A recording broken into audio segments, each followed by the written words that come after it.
could be a Gnarl, of course, on a flank, but all that requires a little bit more context.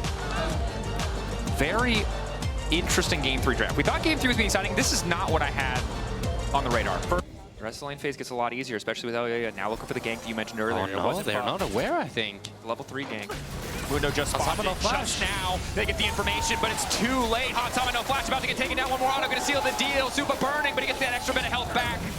Custom blows proc, but Supa's gonna be able to... CS lead, and it's actually up a full level on the Syra. And he might even be able to dive through. Level 6, well timed. Mirwin, does he try to go back for a level 6 of his own? The answer is yes, trying to sidestep, but should just go down here. It's clean. Great pickup here. That he's a Mundo. Oh.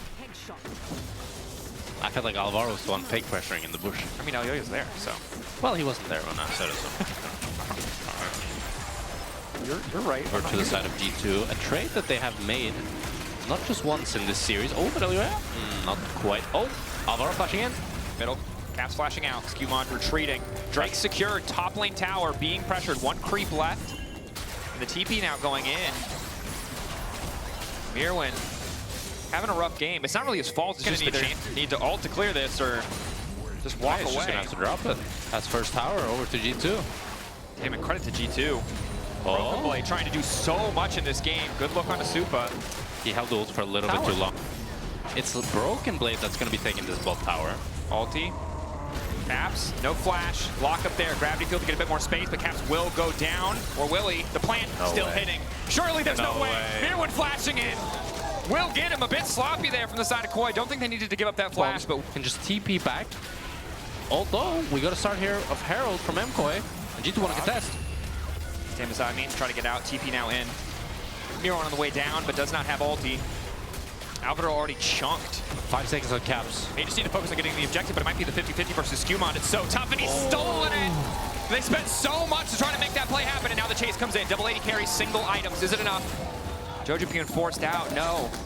Nothing there for MKOI.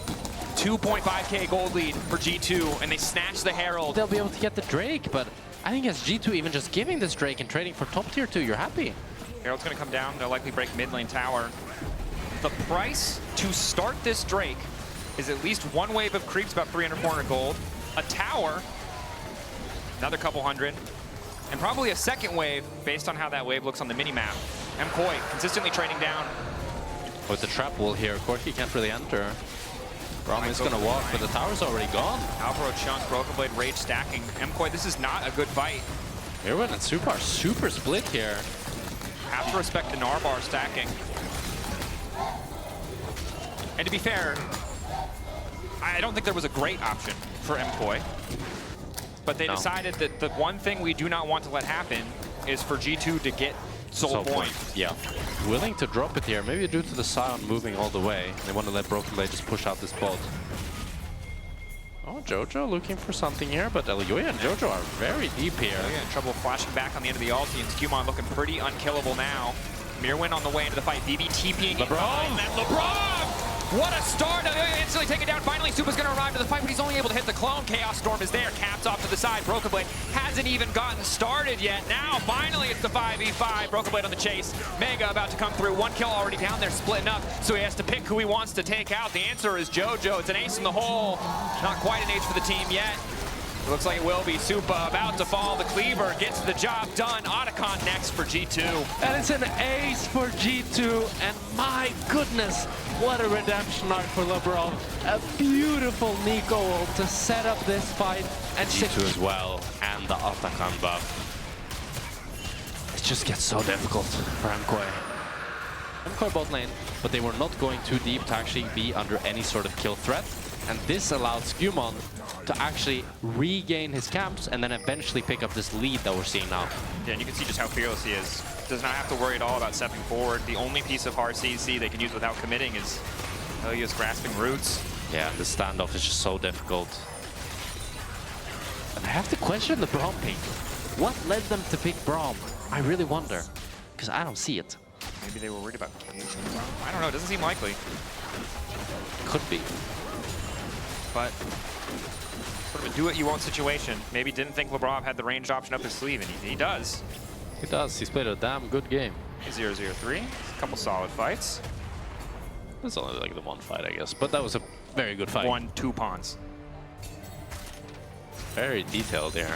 I think that's impossible in chess to have a, like, you lost everything and the enemy has only lost 2 pawns. You would think that, yeah.